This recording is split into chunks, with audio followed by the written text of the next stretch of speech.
Hey, everybody. Welcome back to another episode of Victoria L, Women's Health Strategist. Thank you so much for being here today and for pressing play on this podcast. I really enjoy being able to bring you guys some really good conversations, and I appreciate you being here. So, today, I am going to share with you why it is really important to track your cycle, to know where you are in your cycle, and to allow yourself the ease and grace that comes along with, the changes of life, with perimenopause, with so many of the things that we as women go through in conjunction with our cycles, the pain, the discomfort, all that kind of stuff. So, we are going to dig right into it today. Okay. So today we're talking about tracking our cycles and learning how and when our bodies need certain things, and how learning and knowing this can really help us make sense of so many of the things that are going on both around you and inside you at the same time. Honestly, it is why I've really been using the 28-day strategy protocols, and they have been so helpful for me over the last 2 years. And the others that have started to implement them are saying the same thing. It's really been helpful for them to use this strategy. And I want to give you kind of a real life story of why knowing where I am in my cycle and what my body needs, how it's really helped me to not sink back into that negative narrative of, that I'm not good enough crap, and that there's something wrong with me, all that stuff that plagues so many of us. So for me, Thursdays are one of my work days that are a super long work day. It's a very physical and demanding day. And by the end of it, I'm usually pretty sore and I'm really tired. And then by Friday, it's like that post-workout delayed onset soreness hits in, and I am even more sore and I am even more tired. And I am always grateful when my Friday ends up being a day where I can sit and record, or an office day or something like that, where I just get to kind of vegetate. And honestly, this week that passed was no exception. Friday was a recording day. It was, a gentle day. I didn't really have to push to do much physical things, a little bit of raking, but that was about it, right? So by 2 p.m. in the day, though, on Friday, I was pretty much done. Like, nothing was working. I was so exhausted by 2 p.m. on Friday that I decided that I'm going to take a rest. So I decided to sit down and watch the season finale of The Love is Blind. And side note, so Suki, my friend, she's the one who actually got me into this. She kept posting about it on social media, and I was like, what is this? So I started watching it, and oh my God, it's such a guilty pleasure. It really is. It's super addicting. If you haven't watched it yet, it is so addicting. But now I'm done it, so I don't know what I'm going to watch. So I'll have to connect with Suki and ask her. She's actually on the podcast in a couple of weeks, so maybe I'll have to bring it up then. But anyways, I digress. So after resting, watching this last episode, I had committed that after the episode, I was going to head out. I was going to do my 2 kilometer walk in the bush, the one that I've been talking to you guys about on my Instagram stories, sharing how I'm habit stacking using that walk, and it's been really beneficial for me to get out of my head, to lift my emotions. It's all the good things, right? Nature is such good medicine. So normally for me, this is a super simple walk. There's just a couple little hills, mostly very sure-footed, like the path is very flat. And like I said, this is a really simple walk for me. Just put on my running shoes, head to the bush. It's all good. To that Friday, however, it was a completely different story. By the time I got to the first little hill, my legs felt like lead. Like felt like I was dragging my legs behind me. And then halfway up this little hill, I'm here like huffing and puffing, and I was huffing and puffing so hard that I thought, oh my God, I'm going to have to stop and have a forest dirt nap or something. which, by the way, I was reminded when I got home to tell my kids that a forced or a dirt nap in general is not what I thought it was. Um, it means like that you're dead, right? You're having a dirt nap. So that's not what I meant, but apparently that's that's what it means. Anyways, so I was so pooped out halfway up this hill. Um, that I actually had to take a stop and catch my breath. And I'm like, this is not like me at all. What is going on?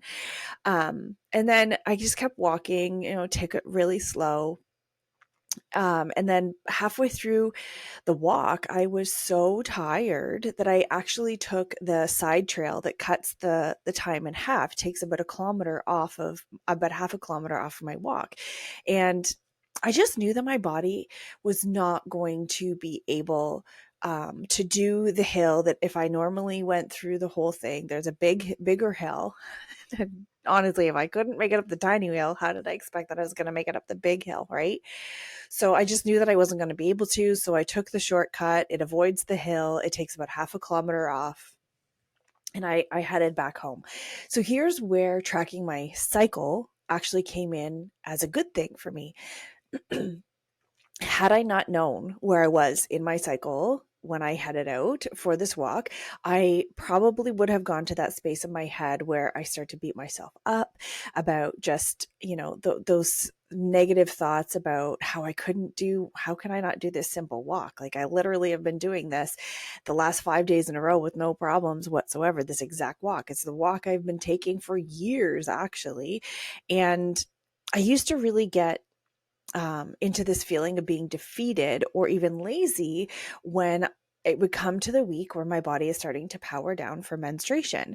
And I could not do the intensity of movements that I was literally just doing the day before. So when you really get into tracking your cycle, you can feel the difference day to day. It was literally night and day from the day before. The day before, I did the 2 kilometer walk, the fastest I've ever done it. And then Friday came and I could barely lift my legs, right?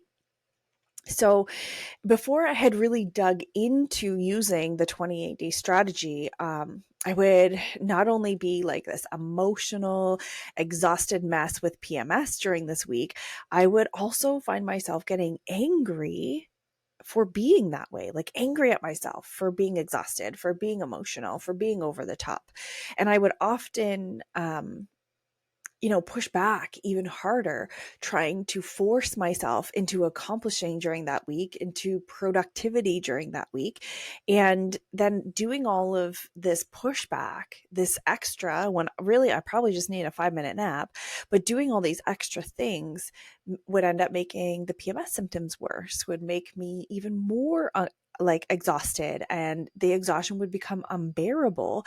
And then often I would find I'd be pushing so hard, I'd end up with these migraines that would leave me needing to sit in the dark for days on end. Like sometimes these would hit and it would be 3-4 days that I couldn't, I just couldn't, excuse me, I couldn't get the brain to calm down, right? So, as I started to really dig into my cycle, I started to learn about this powered down week that is the luteal phase. I started to see that if I went with the flow, pun intended, I was actually more productive in the long run. So, not being completely taken out by a 3-day migraine meant that I was still awake to do little things here and there as I listened to my body and my fatigue. And as I was allowing myself to move slowly, rest as needed, that this meant that in the long run, like you're more productive, right? Because I was actually awake. I wasn't comatose for 3 days with a migraine. So I really leaned into tracking my cycle because I wanted to see what was going on and to be aware. And I was seeing these correlations, and tracking my cycle meant that being able that I was able to find ease and grace for my hormones and my body as it moved in its natural rhythms. Like, this is just natural. This is what happens. It's just natural phases of life. It has also allowed my body the opportunity to heal because I was pushing it so hard, but it's allowed me to really heal from many of the serious perimenopausal symptoms that hit me 2 years ago that I've shared about. And, 2 years ago, I would have just kept going on that walk. I would have pushed. I would have completely exhausted myself staring at my Fitbit thinking, I've got to hit my 10,000 step goal, which, by the way, I don't have anymore. I've changed it. I now have a 75,000, no, 75, 75,000. Whoa, 7,500 step goal. And I'm actually going to be talking about that in the newsletter. So please make sure you're subscribed to the newsletter as well. As I knock over the microphone, my hands are going a million miles a minute here. So yes, make sure that you are subscribed to the newsletter so we can talk about this insane 10,000 step goal, which, I mean, if you can, anyways, I'm not going to go there right now. It is in the newsletter. Trust me, you're going to want to check in on that one. So I would have done that 2 years ago. I would have kept pushing, and I would have come home from that walk, probably walked in the door and ended up shoving like a whole loaf of peanut butter sandwiches into my mouth, because in that phase, when you're overdoing it in your luteal phase and your menstruation phase, it actually triggers your body to feel unsatiated. So you are like starving extra more so. There's some science behind that, some really interesting reads. So I would feel like I was be starving, so I would shove all this food in my face, and then I would be so exhausted that I would not even really be functioning well, right? And again, this would lead to more negative self-talk about how, one, you don't need to eat a whole loaf of bread in one sitting. That's just ridiculous.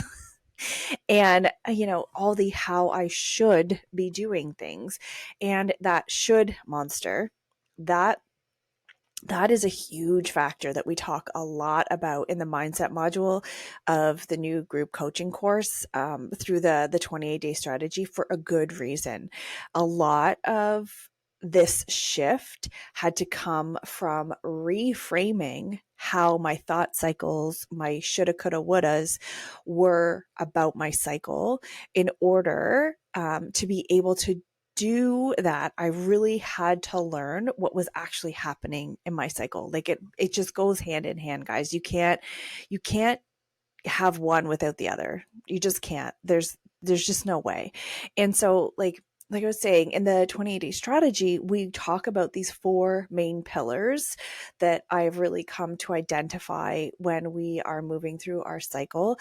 We talk about the movement, the mindset, the nutrition, and the stress management. These four pillars are the keystones for building this strategy up and finding what works for you. So taking all the pillars into consideration and learning to listen to your natural hormone changes, because it is natural, it happens, it's what your body is doing, it's supposed to be doing, how your body needs to be cared for, what nourishes, and when will shift health in ways that you can't even imagine, right? Working in the group coaching space, I've also found, allows us to bounce these ideas around, to feel less alone. And I personally find that it allows the opportunity to open to what is actually working and what isn't, right? Because you have these other people to kind of navigate this with. And as we work through each of the pillars, they have their own module. I am there to coach and to help you find ways that will incorporate healthy habits that actually work for you, right? So that's why I like to call it strategies, because I don't just hand you a list and say, this is what you have to do today. That is not helpful at all, right? I want to help you find the strategy that aligns with you in your cycle. Yes, your guidebook is 300 pages of like recipes, meal plans, workout plans, gratitude prompts, so much more. There's so much stuff in that guidebook, but it's a guide, right? And that's why we talk about that right off the hop in the very first live class. We talk about how to use it so that it works in conjunction with what you need to do for your body, right? I find that talking it out with others who are also in this super similar situation allows you to open the doors for you to really feel into what your body is telling you, right? Because it normalizes it. If you're alone sitting by yourself and this symptom pops up and you think nobody else on the planet has it, it doesn't allow you the opportunity to bounce questions, right? And when you have a group of people that are like, yo, I'm experiencing this, what do you think? How are you experiencing things? You get to ask questions and really become more connected to yourself in the long run. But then you also become connected with this collective of women who are in a similar situation as you as well, right? So when you're joining the group coaching course, I really feel that this will be transformative on many levels for so many of us. You know, the cart opens today, this Monday, as of today, Monday. And the link is going to be in the show notes for you, so you can grab it there. But the best part is that when you join for this revised version, it's like the inaugural offering of this course after I have done the revisions and created the guidebook that's really a lot more in depth. The original guidebook was only like 35 pages. This one's over 300 pages, right? So when you join in this revised inaugural offering, you actually are going to receive over $500 in savings. So that is something I'm really excited about. And I really feel that doing this, we're able to make it a lot more accessible. So you are getting a beautiful welcome package that includes that 300-page guidebook. You don't have to buy it separately. It also includes your the brand new, not even out to public yet, 3-month gratitude journal that aligns with the strategies and your cycle. So this is something that I've been working on quietly in the background, and I am so excited about, because what I have done in this gratitude journal is, that week when everybody around you is a complete moron and you hate them all. Well, those prompts that week are going to help you to reflect and remember why you love the people around you, right? So these prompts are in line with your cycles and the emotions that come up during that part of the cycle. I'm so excited about this. It really is a labor of love for me. And on top of that, you actually are also going to get the opportunity to book a one-to-one virtual coaching session with me, where we sit down and we talk in depth about what you're going through and perhaps the best strategies that will work for you as we move in and through the 7-week course, right? So that's a huge offering. There's a lot more that's coming with that offering. And all the information is going to be, is already posted in the group, in our group page. So you can find it there. And, so I want you to just head there, get the information. And I'm really excited. In case you haven't noticed, I'm really excited to be able to bring this course, bring this offering, help you find ways to track and to find connection with your cycle, right? Because like I said, had I not known where I was in my cycle, I would have been angry with the fact that I could not complete the walk the way that I wanted to. But instead, I was able to recognize where my body is, what my body needed, and to find ease and grace as I moved through my walk, yes, the other day, and just was able to be compassionate for what my body needed. So okay, so that is all for me today. I am so grateful that you guys have joined me on this little talk here today. If you can, I would greatly appreciate, could you please like and share the podcast, leave me a review, letting me know, what you're taking away from this, or leaving reviews really helps me to get the podcast out there to share with more women. And I really feel like this conversation is one that we really need to open up and to continue to talk about. Thank you so much. And we will be back next week with another great episode.